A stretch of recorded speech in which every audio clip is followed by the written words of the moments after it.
반갑습니다. 아파트 가격 시황파가시 시작하겠습니다.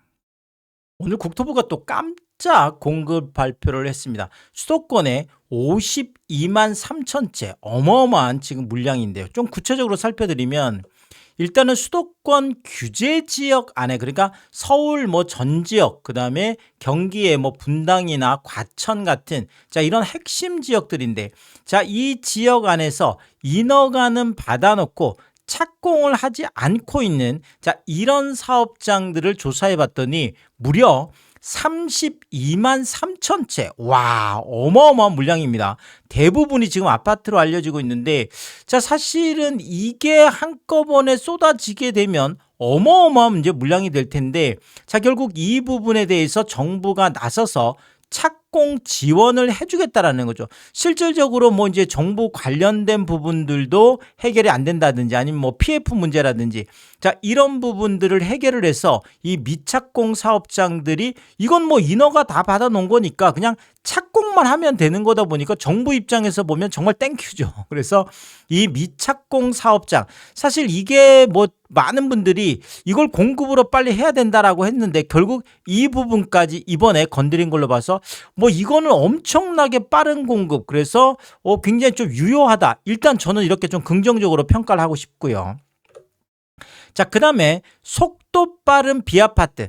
지금 아파트, 특히나 서울 안에서 뭐 이게 사실 재건축 재개발이라는 건 마음대로 되는 게 아니잖아요. 또 민간이다 보니까. 그래서 속도 빠른 비아파트 먼저 좀 공급을 하겠다. 그래서 이런 쪽으로 지금 계속 또 포커스가 가고 있는데, 수도권에 11만 채를 공급하겠다. 그리고 당장 27년 내년까지 4만 1,000채. 와, 정말 사실 뭐 이런 비아파트 뭐 빌라나 오피스텔 같은 경우에는 뭐 사실 공사 기간이 굉장히 짧잖아요. 뭐 빠르면 3, 4개월 내에도 뭐 하다 보니까 이렇게 이제 빨리 진행해서 엄청나게 이렇게 공급을 이제 하겠다라는 건데, 그러면 이 비아파트 뭐 빌라나 오피스텔 같은 경우에는 그러면 수도권 안에서 이걸 찾는 사람들이 있냐? 전부 다 아파트만 찾는 거 아니야? 사실 꼭 또 그런 것만도 아닌 게요. 1분기 서울 빌라 거래가 저도 깜짝 놀랐는데 1,200건, 어마어마합니다. 그래서 야, 이게 작년보다 무려 48%, 50% 가깝게 폭증을 했고, 거래 금액도 무려 4조 3천억. 야, 정말 어마어마한 지금 물량이 뭐 공급이 되고 있고, 더더구나 그러니까 이제 많은 사람들이 이 빌라 어떤 이런 수요, 그렇죠. 뭐 최근에 또 아파트 값이 너무 많이 올라가다 보니까 이 아파트 값을 쫓아갈 수 없는 분들이 결국은 또 빌라 쪽으로 또 선회하는 이런 것들이 있어서, 사실상 서울의 이런 비아파트 공급 부분도 최근에 착공이 또 많이 없었기 때문에 여기에 대한 어떤 빠른 대응책, 뭐 이거는 저도 좀 긍정적으로 평가를 하고 싶은데, 그래서 이것 때문에 수도권에 11만 채를 공급을 하겠다라는 거죠. 그래서 도시형 생활주택이 한 7만 7천 채 정도 되고, 원룸인데 이게 그냥 원룸이 아니라 오피스텔급의 뭐 이런 프리미엄급 원룸, 뭐 이런 이야기를 하고 있습니다. 그래서 어쨌든 프리미엄급 원룸, 그 다음에 오피스텔에서 3만 3천 채, 이제 총 11만 채가 공급이 되는 거죠. 그리고 이것을 위해서 도시형 생활주택 같은 경우에 규제를 어마어마하게 완화를 했습니다. 현재 300세대 미만으로 지어야 됩니다. 그러니까 299세대까지만 되는 거죠. 그런데 만약에 준주거나 상업이나 공업지역 이런 경우에는 500세대까지 가능하다. 사실 뭐 영등포 같은 지역들이 뭐 이런 것들이 또 공급이 많이 될 걸로 보여집니다. 이렇게 되면. 그래서 영등포가 지금 준주거가 많이 있고, 그다음에 성수동 같은 경우에도 뭐 중공업 지역이라든지 이런 것들이 꽤 많이 있거든요. 그래서 영등포, 성수 이런 쪽에 있는 준주거, 준공업 지역, 뭐 이런 것들이 또 상업 지역도 마찬가지고, 이런 데서 많은 공급이 일단 일어날 걸로 보여지고요. 그다음에 역세권 같은 경우에는 무려 700세대 미만 699세대까지 가. 이거 아파트죠, 뭐 이 정도면. 최근에 뭐 이런 그 도시형 생활주택 빌라 같은 경우에도 굉장히 또 이제 고급형으로 짓고 이런 것들도 있기 때문에 여기에다가 세대수까지 700세대까지 만약에 넣는다라고 하면 사실상 또 서울시장 안에서 또 새로운 어떤 그 좀 바람 뭐 이런 것들이 일어날 수도 있기 때문에 뭐 저는 일단은 당장 할 수 있는 일이라면 뭐든지 하는 게 중요하다고 생각하잖아요. 그래서 이런 부분들도 그래도 좀 맥을 짚어서 일을 하고 있다. 일단 이렇게 좀 평가를 하고 싶습니다. 자, 그리고 또 하나가 지식산업센터가 최근에 공실이 어마어마하게 많죠. 그러다 보니까 이 지식산업센터의 공실 부분이 이제 굉장히 지금 뭐 문제가 많이 되고 있고, 그러니까 이 지식산업센터들을 아예 용도 변경을 해서 2027년까지 내년까지 한시적으로 아예 오피스텔로, 그러니까 이제 주거용 오피스텔 얘기하는 거겠죠. 그럼 이건 뭐 사람들이 살 수 있는 공간이니까 주거용으로 전환을 허용하겠다. 자, 이 부분도 수도권 안에 많은 공급이 당장 이거는 뭐 그냥 전환만 하면 되는 거니까요. 그래서 실질적인 공급 이런 쪽에 좀 포커스가 맞춰져 있는 걸로 보여집니다. 자, 그리고 또 하나가 바로 이 수도권 매입 임대 공급이죠. 자, 실질적으로 LH에서 매입해서 공급하는 거다 보니까 이것도 굉장히 빨리 공급이 될 수 있습니다. 왜냐하면 이거는 뭐 거의 약정을 맺고 짓는 거기 때문에 사실 뭐 이거를 짓는 분들 입장에서는 뭐 이렇게 이거 어떻게 해서 뭐 팔까 말까 뭐 이런 고민을 할 필요가 없겠죠. 자, 물론 이제 그 매입가가 뭐 일반보다는 조금 아래쪽이 되긴 하겠지만 그래도 뭐 수익성을 맞춰서 이렇게 간다 그러면 사실 뭐 LH에서 하는 매입 임대 공급 이거는 사실 엄청나게 빨리 할 수가 있죠. 그래서 26년에서 27년 올해 내년에서 9만 채가 공급이 되는데 이게 작년 재작년에서 요 2년 동안이 3만 6천 채에 불과했습니다. 자, 그러면 이 매입 임대 같은 경우에도 3만 채가 9만 채면 거의 3배 가깝게 지금 늘어나기 때문에 이 부분도 가시적인 성과로 보여지고 있고요. 이렇게 되면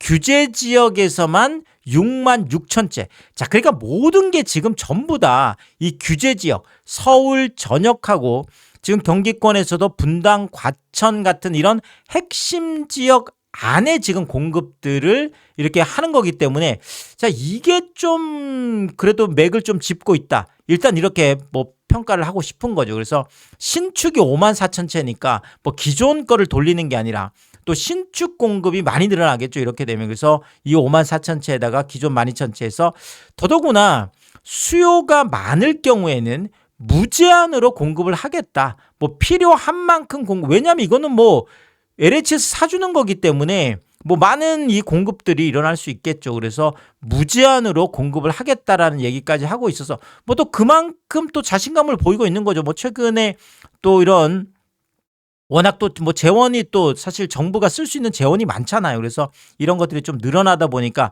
뭐 세수의 증대 이런 것들 때문에도 아마 무제한 공급 뭐 이런 어떤 이야기까지 하고 있는 걸로 이렇게 보여지고 있습니다.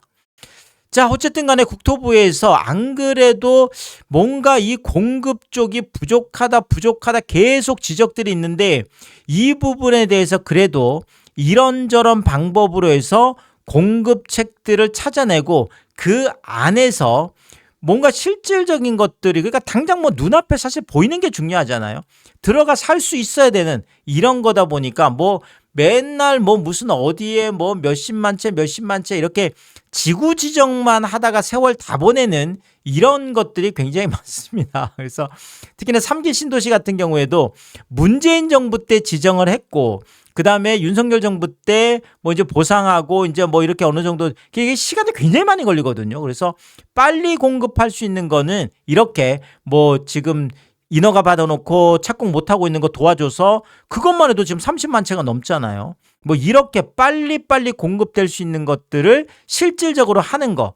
자, 그리고 최종이 지금 135만 채를 지금 이재명 정부 임기 내에 착공을 하는 건데 자, 이러다 보니까 사실 뭐 속도감 있게 하는 게 또 중요하겠죠. 그래서 특히나 제가 이 135만 채 중에서 그래도 좀 관심 가져볼 만한 게 늘 말씀드리지만 요거 조금 데이터를 보면서 좀 말씀을 드리면 일단은 3기 신도시 관련된 부분이 가장 핵심으로 보여집니다.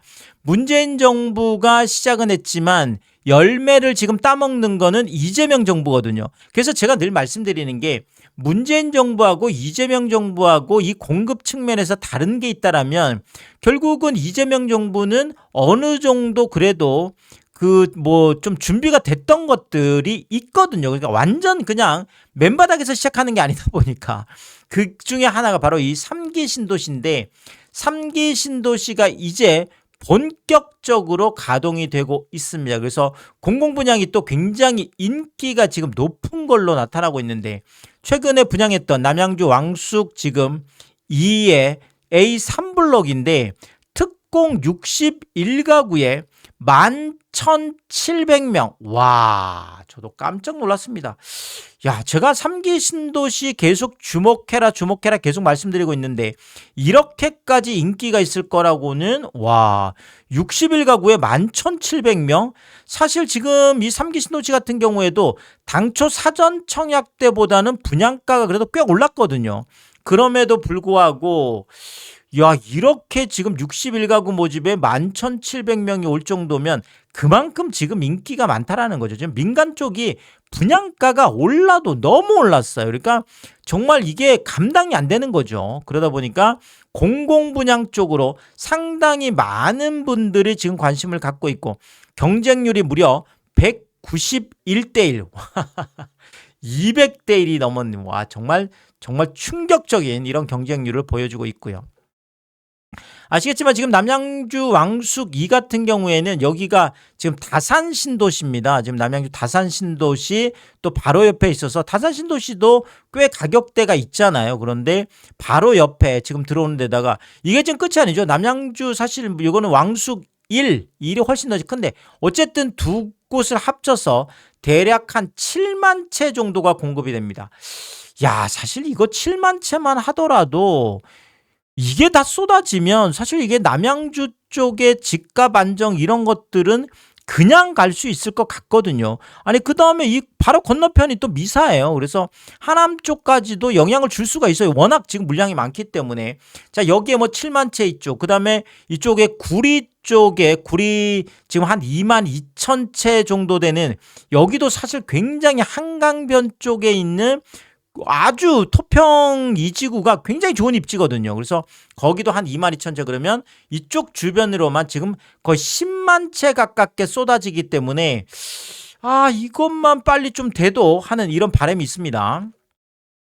자, 그리고 고양 창릉의 우미린 그래니티라는 자, 여기도 공공분양인데 특공 96가구에 6,200명이 접수를 해서 경쟁률이 무려 65대 1이었습니다. 와, 여기도 대단한데요. 아시겠지만 지금 고양 창릉 같은 경우에는 지금 GTX A 노선 지금 호재도 있는 데다가 지금 바로 가까이가 상암 마포예요. 그러니까 마포 생활권이다. 이제 뭐 GTX A가 하면 더더구나 뭐 지금 서울역까지 들어가기 때문에 종로 쪽에 있는 종로 업무지구에 있는 분들도 어느 정도 그렇죠. 뭐 다 가능한 거리입니다. 그래서 이런 것들 때문에 지금 고양 창릉지구도 상당한 관심을 받고 있고 여기도 뭐 한 4만 채 정도 쏟아지니까 자, 이것만 지금 제대로 굴러가도 마포 쪽에 있는 뭐 집값 이런 것까지도 어느 정도 안정화할 수 있을 정도의 엄청난 물량이죠. 4만 채면. 자, 그 다음에 지금 여기 과천이잖아요. 지금 과천지구 쪽에도 한 10,000채, 뭐 많게는 12,000채까지도 가능할 걸로 보여지는데, 자, 여기는 지금 여기가 바로 또랑 하나 건너면 이거 지금 바로 서초예요. 서초. 그래서 뭐 여기서 조금 더 가면 이제 강남역이고, 그래서 이쪽도 마찬가지. 과천 같은 경우에도 과천 지금 기존 도시보다 오히려 신도시가 더 지금 가깝습니다. 이 서초나 지금 강남 쪽에. 그래서 지금 이 과천지구도 한 10,000채 지금 가깝게 10,000채 넘게 좀 공급이 되면 자, 이것도 지금 엄청난 물량이기 때문에 이것도 좀 빨리 진행이 되면 어떨까 싶고 지금 뭐 서초 쪽에도 지금 한 2만 2천 채 정도 또 공급이 지금 예정이 되어 있죠. 그래서 이런 것들도 다 합쳐 보면 뭐 꽤 많은 물량이 쏟아질 걸로 보여집니다. 자, 그리고 또 하나가 지금 하남 교산 쪽이죠. 하남 교산 워낙 입지가 짱짱하죠. 지금 여기가 지금 뭐 잠실에서 멀지 않습니다. 특히나 이게 지금 송파남성 같은 경우가 오금역에서 출발해서 뭐 여기 세 개나 생깁니다. 여기 세 개나 생기기 때문에 이 지금 뭐 하남 교산 가장 인기가 높죠. 그래서 뭐 잠실 뭐 권역이다 뭐 이렇게까지 얘기를 하고 있고, 또 미사가 워낙 또 뭐 고가다 보니까 뭐 또 위례도 가깝죠. 위례도 가깝고. 자, 다들 뭐 고가 아파트 가까이 있으니까 하남 교산이 인기가 이제 가장 많은데, 여기도 뭐 거의 4만 채 가깝게 또 예정이 되어 있어서, 자, 이것도 지금 빨리 공급만 이루어진다 그러면 이쪽 주변에 집값 관련된 것들을 상당히 커버할 수 있는 그런 물량이다, 이렇게 말씀드릴 수가 있겠고요. 자, 그리고 지금 여기가 김포공항이죠. 김포공항 뭐 딱 붙어 있습니다. 김포공항 딱 붙어서 이쪽에 지금 붙어 있는 지금 부천 뭐 대장하고 인천 계양, 여기만 해도 뭐 합쳐서 거의 한 4만 채 또 정도 됩니다. 그래서 엄청난 물량이거든요. 그래서 이런 물량들이 공급이 되면, 또 여긴 또 마곡지구도 가깝잖아요. 그래서 마곡 쪽도 굉장히 집값이 고가인데, 이런 쪽에 집값 안정을 가져올 수 있는 굉장한 물량이 되겠고요. 자, 그리고 물량으로 따지면 뭐 가장 많다라고 할 수 있는 뭐 이게 시흥 광명지구죠. 아니 바로 위쪽이 지금 광명뉴타운이에요. 광명뉴타운이고, 자, 여기도 안양천 하나 건너면 지금 서울이고, 여의도까지도 멀지 않습니다, 사실상. 그래서 지금 광명 지금 시흥지구 7만 채. 야, 이런 것만 지금 빨리빨리 진행이 돼도 사실 이재명 정부 안에서 뭐 다른 거 저 바라지 않습니다. 이미 예정되어 있는, 지구 지정이 되어 있는, 그것도 뭐 3기 신도시는 서울하고 거의 뭐 다 서울에 뭐 이런 것들 다 흡수할 수 있는 정도의 거리들이기 때문에, 또 광역교통망들도 짱짱하게 잘 되어 있잖아요. 그래서 GTX 뭐 이런 것들도 다 지금 연결되어 있어서, 자, 이것만 좀 빨리 되더라도 어떨까 하는 이런 바람을 가져보고, 또 실질적으로 지금 빨리 속도가 나는 곳들은 빨리 나고도 있고요. 자, 여기에다가 지금 129 대책에서 나왔던 이 도심 주택 공급, 자, 이것도 이제 빨리빨리 진행이 되겠죠. 그래서 지금 서울 안에 지금 3만 2천 차나 되는 어마어마한 물량입니다. 왜냐하면 이게 아주 핵심지기 때문에 전체적으로 6만 채고, 경기도 또 한 2만 8천 채 정도 되고, 자, 합쳐서 지금 6만 채 정도 되는데, 일단은 입지가 너무 짱짱하죠. 뭐 지금 용산 쪽도 지금 들어가 있죠.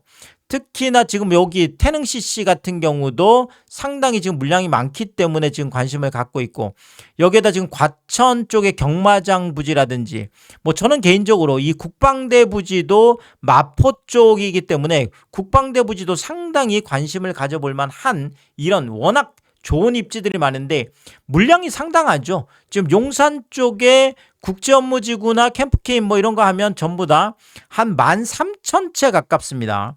자, 그리고 과천의 경마장이나 방첩사 이쪽이 거의 9,800, 만 채 가깝고요. 그 다음에 지금 노원의 태릉 CC 같은 경우에도 한 68,000, 6,800, 한 7,000채 가깝게 됩니다. 자, 그리고 동대문 쪽에 있는 이 국방연구원 이런 것도 한 1,500채 정도 되죠. 그 다음에 이 한국행정연구원 쪽에 있는 지금 은평 지금 불광 쪽에 한 요게 1,300채. 자, 그리고 또 하나가 지금 독산 공군부지 쪽에 있는 한 이거 2,900, 한 3,000채 돼서 물량 꽤 되고요. 남양주 군부대 이것도 한 4,000채가 넘고, 자, 그 다음에 제가 관심 있다고 하는 이 국방대학교 마포 쪽에 가까운 한강변 쪽에 지금 딱 붙어 있는 굉장히 좋은 입지죠.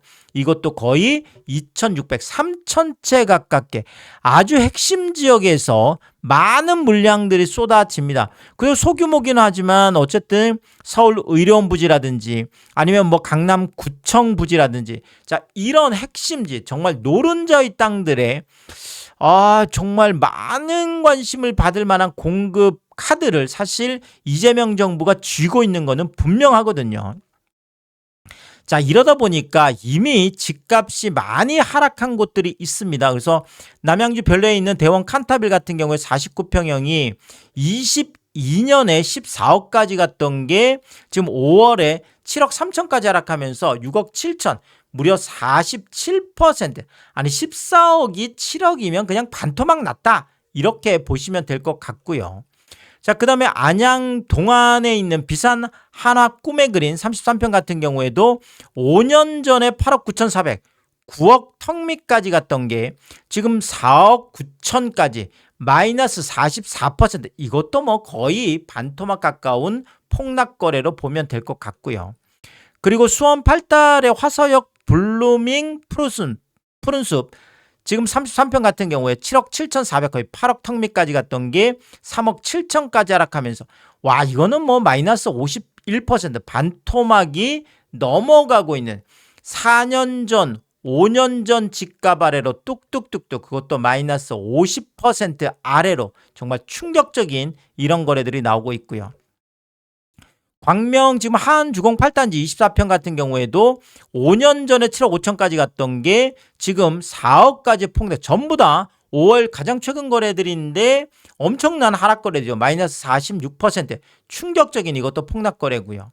그리고 시흥 105 신도시의 이지더원 2차 에듀그린, 자, 이 아파트 33평형 같은 경우에도 5년 전에 8억 1천만 원까지 갔던 게 지금 4억 7천까지 하락해서 마이너스 41%고요. 김포 운양동에 있는 풍경마을 레미안 한강 2차 28평 같은 경우에도 5년 전에 6억 1,500까지 갔던 게 지금 3억, 딱 3억에 턱걸이하면서 마이너스 52%. 야, 정말 뭐 충격적인 거래들이, 뭐 서울도 계속 살펴드렸지만 경기권에서도 정말 엄청난 폭락 거래들이 나오고, 그것도 5년 전 집값 밑으로, 그것도 반토막 아래로 지금 내려가고 있어서 뭐 마이너스 50%가 이제 더 이상 바닥을 확인하는 게 아니다, 50% 아래로 내려갈 수 있다, 뭐 이런 상황까지 오고 있는 거죠. 그리고 파주에 있는 한울마을 2단지 운정 벽산 블루밍 34평 같은 경우도 5년 전에 6억 5천까지 갔던 게 3억 3,700까지 하락하면서 마이너스 47%고요. 화성 동탄 숲속마을 자연앤 대시양 33평 같은 경우에도 5년 전에 6억 5천까지 갔던 게 3억 4천까지, 그것도 23층이면 초고층인데 마이너스 47%, 거의 반토막 거래고요. 평택도 뭐 최근에 삼성전자 이슈 있고 GTX A노선 C노선 연장 호재 있고 엄청난 호재들이 있는 곳인데도 평택 센트럴자이 3단지 34평형 7억 터치했던 아파트가 3억 9,500까지 마이너스 44%고요. 평택 죽백동에 있는 우미린 레이크파크 33평 같은 경우에도 6억 2천까지 갔던 게 3억 4,500으로 마이너스 45%고요. 그 다음에 이천에 있는 이천 롯데캐슬 골드스카이 36평 같은 경우에도 7억 4천까지 갔던 게 4억 4천까지 하락하면서 마이너스 40%, 충격적인 하락 거래들이 나오고 있고요. 자, 근데 뭐 경기 지역뿐만 아니라 인천 같은 경우도 마찬가지죠. 송도에 있는 더샵 송도 마리나베이 33평 같은 경우에도 12억 4,500까지 갔던 게 5억 8천까지, 충격적이죠. 12억이 5억이라니까. 와, 마이너스 53%고요. 지금 송도에 있는 더샵 그린스퀘어 39평 같은 경우에도 5년 전에 10억 9,500, 11억 턱밑까지 갔던 게 6억까지 하락하면서 마이너스 45%고, 송도 SK비오 34평 같은 경우에도 5년 전에 11억 터치했던 아파트가 6억 6천까지 하락하면서 마이너스 40%고요. 이편한 세상 송도 28평 같은 경우에도 8억 7,500까지 갔던 게 4억 7천까지 폭락하면서 마이너스 46%, 충격적인 반토막 거래들이, 그것도 4년 전 5년 전 집값 밑으로 뚝뚝뚝뚝 떨어지는 정말 충격적인 이런 상황이 벌어지고 있습니다. 자, 이런 상황에서 지금 국토부가 이 깜짝 공급 발표한 수도권에 52만 3천 채가 쏟아지고, 여기에다가 뭐 3기 신도시가 좀 본격화되고, 여기에다가 135만 채가 정말 실질적으로 착공을 한다고 하면, 자, 이런 거 제대로 추진하면 당연히 집값 정상화되지 않을까요? 이거 뭐 저만의 생각인가요? 그래서 일단은 뭐 좀 가시적으로 할 수 있는 거는 이것저것 가리지 말고 좀 했으면 좋겠어요. 그래서 당장 좀 입주 물량들을 늘릴 수 있는, 자, 이런 실질적인 방안들이 앞으로도 좀 나왔으면 좋겠다, 이런 바람을 가져보면서 뭐 공급 관련된 거는 또 너무나 중요한 일이다 보니까 새로운 이야기 있을 때마다 제가 또 빠르게 업로드를 하도록 하겠습니다. 오늘도 유튜브 쇼핑까지 시청해주신 여러분들 저의 찐 시청자분들이다, 찐 구독자분들이다. 항상 크게 감사의 말씀을 드리겠습니다. 여러분들 쿠팡에서 구매를 하실 일이 있을 때 아래쪽 하단에 띄워드리고 있는 삼양라면 링크를 통해서 구매를 해주시면 제가 영상을 만드는데 큰 도움이 되고 있다 이렇게 말씀을 드리겠고, 정말 짧지 않은 영상입니다. 늘 끝까지 시청해주시고 유튜브 쇼핑까지 오신 게 그런 거죠. 저는 삼양라면이 좋아서, 삼양라면이 맛있어서 삼양라면만 올려드리고 있는데, 삼양라면만 구매를 해주셔도 감사한데 많은 분들이 작은 것 하나 구매하실 때도 이 삼양라면 링크를 통해서 구매를 해주시고, 또 가끔 국가 제품 하나 구매하실 때도 이 삼양라면 링크를 통해서, 참 귀찮고 성가신 일인데 일부러 뭐 저를 위해서 저에게 도움이 되라고 일부러 이 삼양라면 링크를 통해서 이것저것 또 정말 다양한 것들을 구매를 해주고 계셔서 제가 매일 이런 거 확인할 때마다 참 그 마음 써주시는 게 너무나 감사하다, 너무나 뭐 참 몸둘 바를 모르게 크게 감사의 말씀을 다시 한번 드리겠습니다. 파가시 멤버십 킹스도 개설해두고 있습니다. 구독 옆에 가입 버튼 누르시면 월 9,990원으로 책정되어 있고요. 킹스비 분들에게는 왕관 모양으로 표시를 해드리고 있습니다. 오늘도 킹스비 여러분을 소개해드리겠습니다. 김화정님, 윤복자님, 피피치를 사모님, 유웅준님, 미셸님, 전영돈님, 항상 감사의 말씀을 드리겠고, 또 많은 분들이 킹스비를 통해서 응원해주시면 고맙겠습니다. 오늘의 이야기가 도움이 되었다면 구독과 좋아요 부탁드리겠습니다. 고맙습니다.